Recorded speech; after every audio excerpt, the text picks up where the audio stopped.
ডুয়ার্সুত্রা প্রাঙ্গণে ঢুকে প্রথমেই ম্যাপ আঁকা দিয়ে শুরু হলো আমাদের পথ চলা।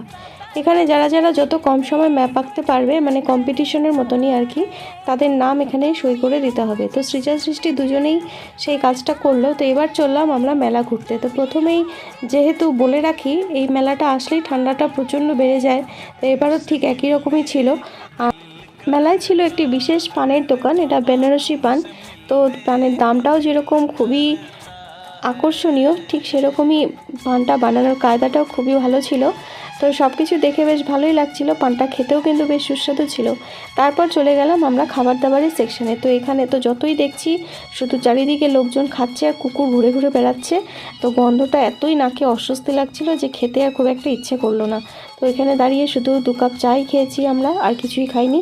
তো এরপর চলে গেলাম আমরা জলপরি দেখার সেকশনে। তো নেক্সট ভিডিওতে তোমাদেরকে আমরা জলপরি গল্প বলবো। ভালো লাগলে